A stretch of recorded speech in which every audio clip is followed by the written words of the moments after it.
Olá, olá a todos, boa noite. Hoje, dia 10, sexta-feira, a tentativa número 2 da nossa aulinha.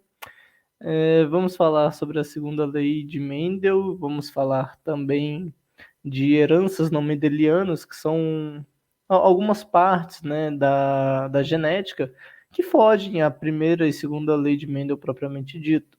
São algumas exceções. Vocês vão ver que tem mais exceção do que a primeira e segunda lei em si. Mas vamos ver se vai dar agora. Cadê? Apresentar. Apresentar. E vamos, né, falar do trabalho de Mendel de novo, só que dessa vez enfatizando a segunda lei. O Mendel, nós vimos na última aula, que ele fez alguns experimentos com ervilhas, ele trabalhou com características das ervilhas separadas. Por exemplo, ele pegou e trabalhou somente com cor da semente da ervilha. Ele pegou e trabalhou somente com tamanho da planta, se ela era anã, se ela era tamanho normal, se ela era muito grande, se ela era super desenvolvida. Tipo da vagem também, ele trabalhou de forma separada. E agora, depois que ele fez todos os estudos detalhados com uma única característica por vez, ele começou a observar duas características de uma única vez. Então, por exemplo, Mendel pensou, ok, eu já sei que aparentemente, né, a ervilha amarela, ela é de alguma forma dominante em relação à cor da ervilha verde. E enquanto a ervilha que tem a semente lisa, ela é também dominante em relação à ervilha de semente rugosa. Tá, ok, legal. O que acontece se eu analisar essas duas coisas juntos? E aí ele começou a segunda parte do trabalho dele. Ele começou a segunda parte do trabalho dele. Então ele observou dois pares de caracteres, dois caráteres, duas variâncias de uma única vez e ele começou a anotar os resultados e ver como e se aquilo interferiria de alguma forma nos experimentos dele. Por exemplo, ele sabia, já que a ervilha amarela, ela é dominante em relação à ervilha verde, enquanto a ervilha lisa, da semente lisa, ela é dominante também em relação à ervilha de semente rugosa.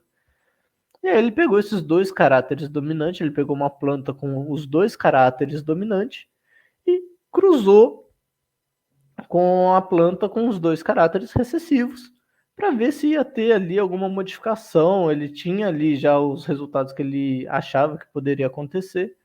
E aí ele foi verificar o que acontecia efetivamente. Desculpa pela tosse, gente. E quando ele realizou esse cruzamento, ele notou, ele percebeu que todas as sementes produzidas em F1, lembrando, aqui nós temos a geração parental, né? Que são os progenitores, por assim dizer. A geração F1 é a geração filial 1. Ele percebeu que, da mesma forma, quando ele trabalhava ali os caráteres de forma isolada, ele percebeu que as características que ele chamou de dominante, ela se mantinha em F1 até quando estava trabalhando com duas características.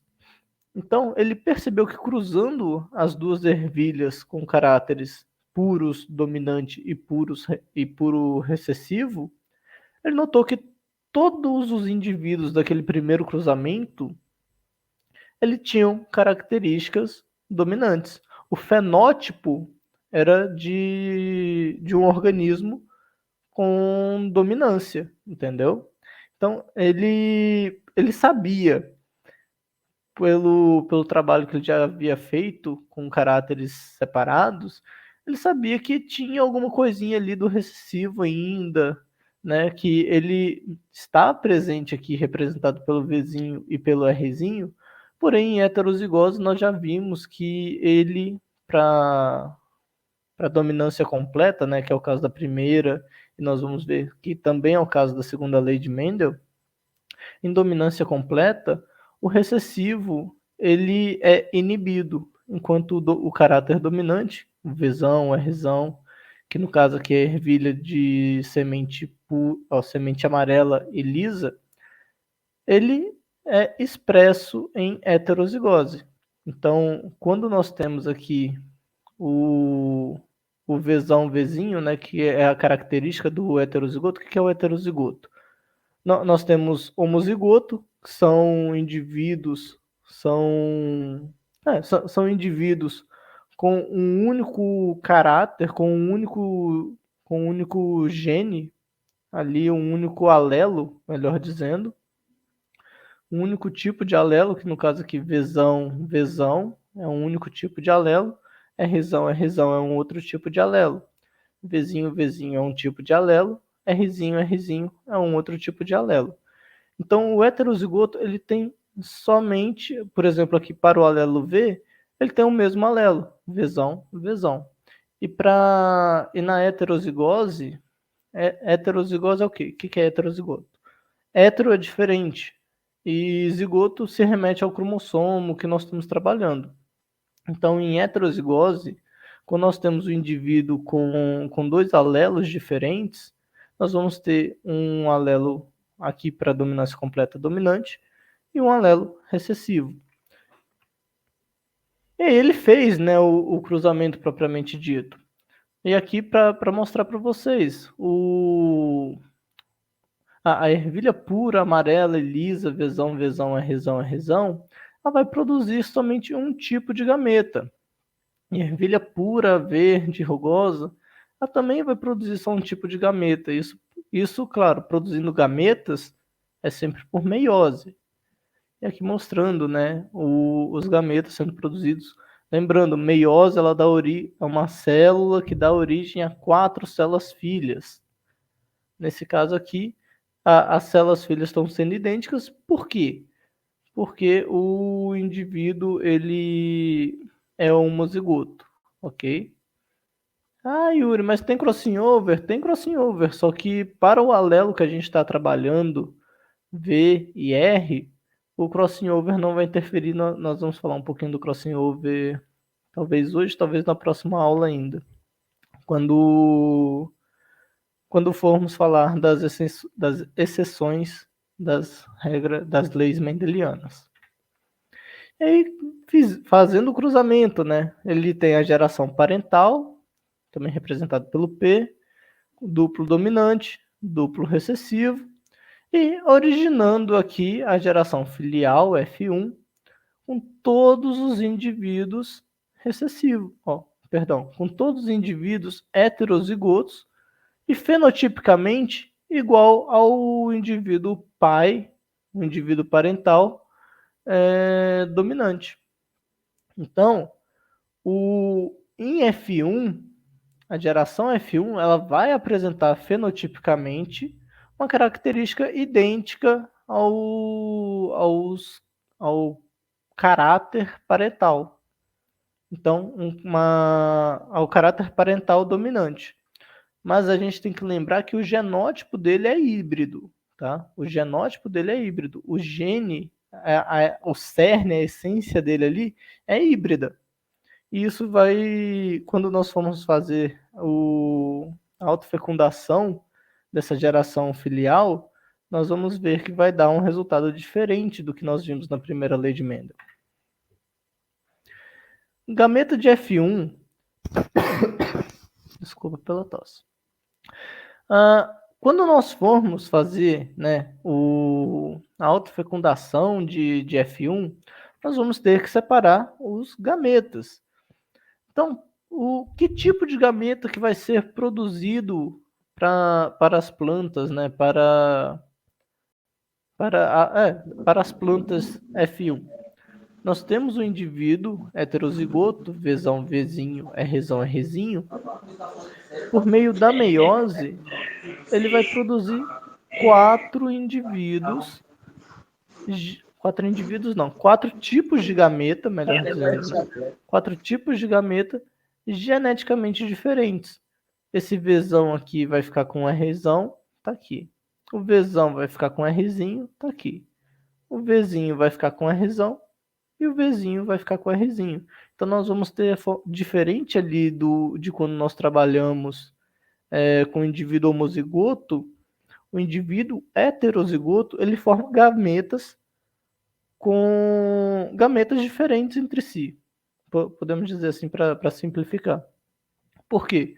Porque ele tem cromossomos, ele tem alelos diferentes. Se você só tem um tipo de alelo, não tem como você produzir gameta com um alelo diferente, a menos que sofra mutação, mas é exceção da exceção da exceção da regra. De modo geral, o indivíduo heterozigoto vai produzir gametas diferentes entre si. E aí, né, depois que ele pegou ali, depois que ele teve a geração filial 1, ele realizou a autofecundação dessa geração filial e obteve esse lindo quadro com proporções maravilhosas que vocês podem e devem utilizar. É uma proporção que ela é fixa para quando a gente fala de segunda lei de Mendel. Da mesma forma que na primeira lei de Mendel nós temos uma proporção fenotípica de 3:1, ou seja, fenotipicamente, visualmente, nós temos uma proporção ali de 3 indivíduos da formação, né, de F2. Nós temos 3 indivíduos com fenótipo dominante para um indivíduo com fenótipo recessivo. Aqui nós também vamos ter uma proporção fixa, tá? A geração F2 dessa autofecundação de F1, ela vai formar 9 indivíduos. 1, 2, 3, 4, 5, 6, 7, 8, 9. 9 indivíduos com características duplamente dominantes. Atenção, não estou falando do genótipo. O genótipo deles vai variar. Porém, o fenótipo visual, você vai ter 9 indivíduos sendo formados. 9 de quanto? 9 em 16 indivíduos sendo formados, em que você consegue observar que ele tem a característica dominante, que é aquela característica que se manteve em F1, que é aquela característica que veio de um dos parentais. 3 indivíduos em 16 vai ter uma característica, um caráter, uma característica dominante e uma recessiva. Nesse caso aqui, ó, esse indivíduo e esse indivíduo, ele tem a característica dominante, qual que é? Ser semente amarela. Porém, eles têm a característica também recessiva, que veio lá do pai, lá da geração parental, que estava recessivo em F1, ou seja, que não apareceu em F1, mas aqui está a característica dele, que é o que? A semente rugosa. Nós vamos ter a formação também de 3 indivíduos em 16, lembrando, são proporções, então é algo relativamente fixo, tá? 3 indivíduos em 16, que vai ter a outra característica, enquanto aqui a característica dominante estava sendo a semente amarela, aqui agora, para diferenciar, né? Aqui agora a característica dominante está sendo a semente lisa. Então nós vamos ter a formação de 3 indivíduos em 16 com uma característica recessiva, ok? Que no caso aqui é a cor da semente, que ela está verde, e também com característica dominante. Qual que é a característica dominante aqui? É a semente lisa. E nós vamos ter a formação de um único indivíduo duplo recessivo. Nós vamos ter um indivíduo em 16 que ele vai ter as duas características recessivas, que é o quê? A semente ser rugosa e a cor da semente ser verde.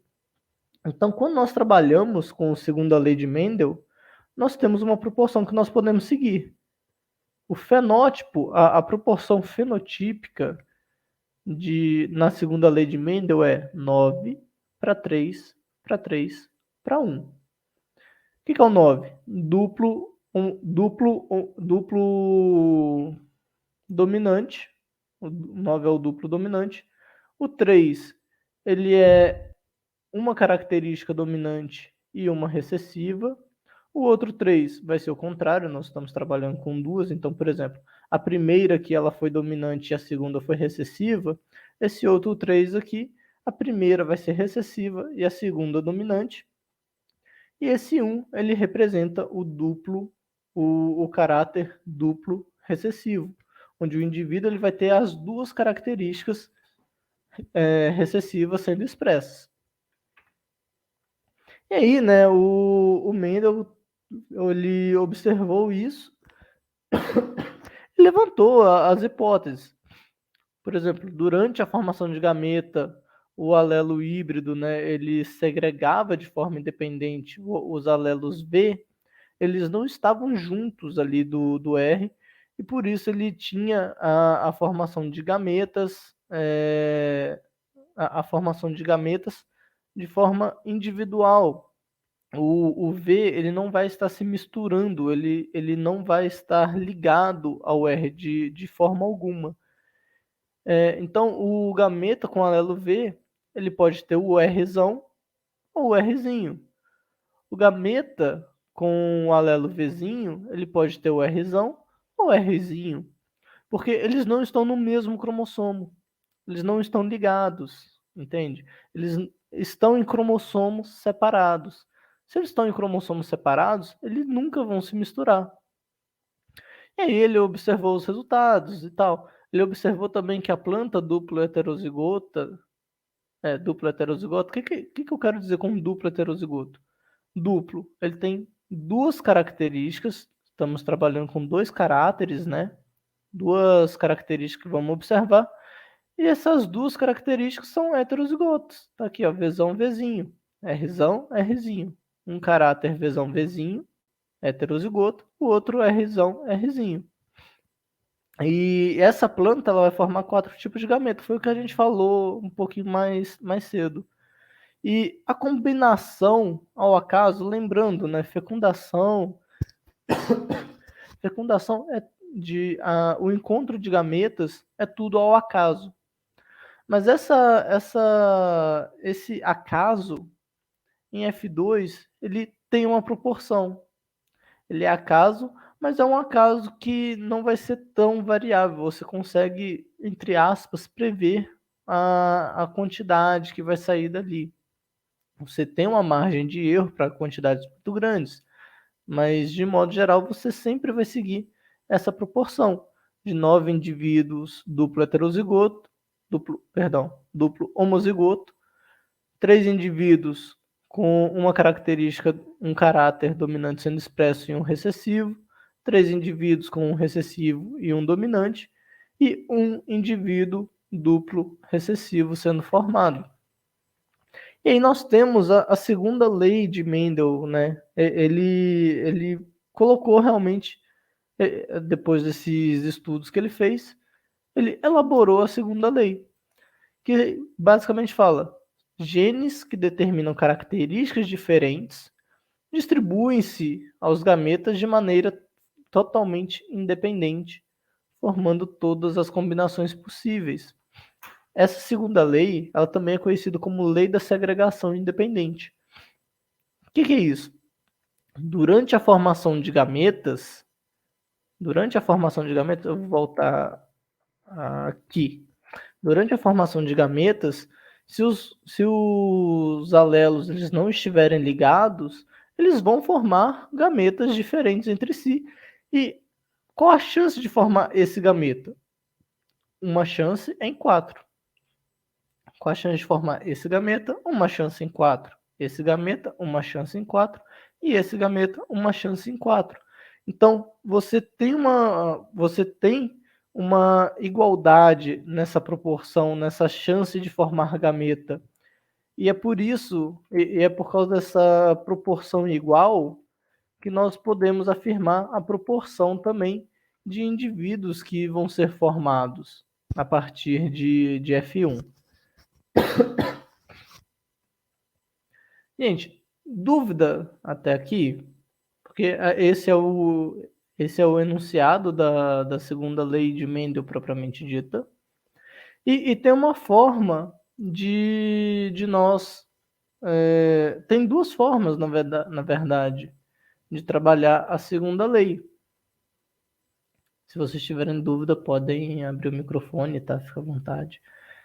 Nós temos duas formas de trabalhar essa segunda lei. Esses slides com atividadezinha eu vou passar para vocês, tá? No nosso grupinho. E o que eu quero mostrar para vocês é isso aqui, ó. Nós vimos, né, o quadro de Punnett simples. Você faz o jogo da velha, você faz o quadro de Punnett e nele você tem a proporção ali. Você pode fazer o quadro de Punnett para a segunda lei de Mendel? Você pode. Se você for fazer o quadro de Punnett para a segunda lei de Mendel, ele vai sair mais ou menos igual essa geração F2 aqui, ó. Vou colocar aqui. Essa geração F2. Obrigado, carregou a imagem. Essa geração F2. O resultado do quadro de Punnett, que é você colocar os gametas em cima e na horizontal e na vertical para você realizar o encontro de gametas, você vai encontrar essas 16 proporções. Só que se você fizer esse quadro com 16 resultados, você vai tomar muito tempo de você durante a resolução do exercício. Você fazer isso com 16 vai tomar muito tempo. Então, o que eu recomendo que faça é o seguinte: você pega o quadro de Punnett simples, que você sabe fazer, que é aquele que dá só 4 resultados, e você faz ele de forma separada. Por exemplo, aqui você vai fazer o quadro de Punnett para os alelos A, você vai ter o gameta, a formação de gameta de A aqui do pai e a formação de gameta da mãe. Você faz o quadro separado para A.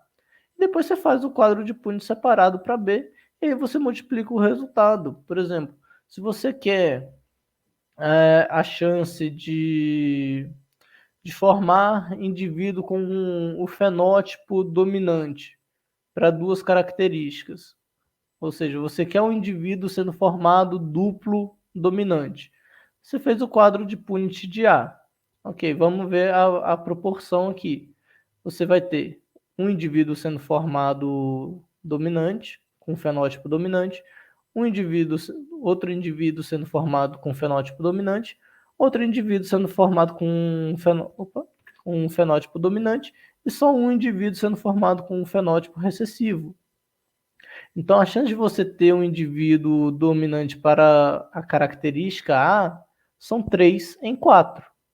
Aí você fez a mesma coisa para B, você viu que a chance de formar um indivíduo com o fenótipo B dominante também é 3 em 4. E aí você pega 3 quartos e multiplica por 3 quartos.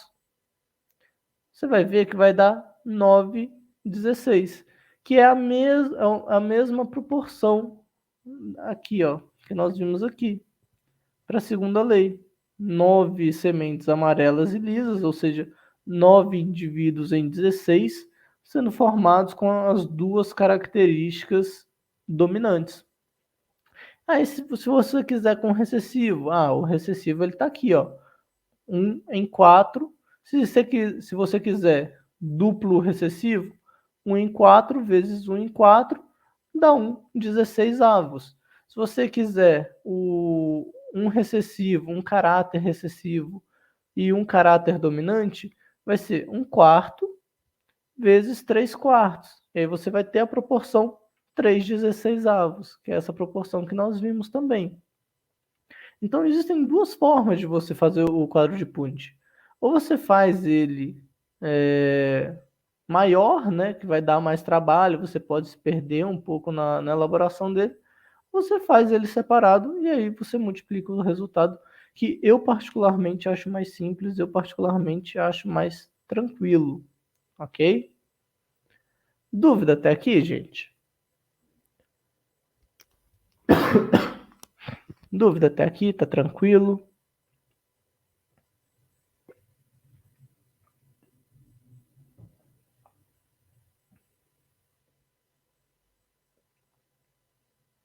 Não?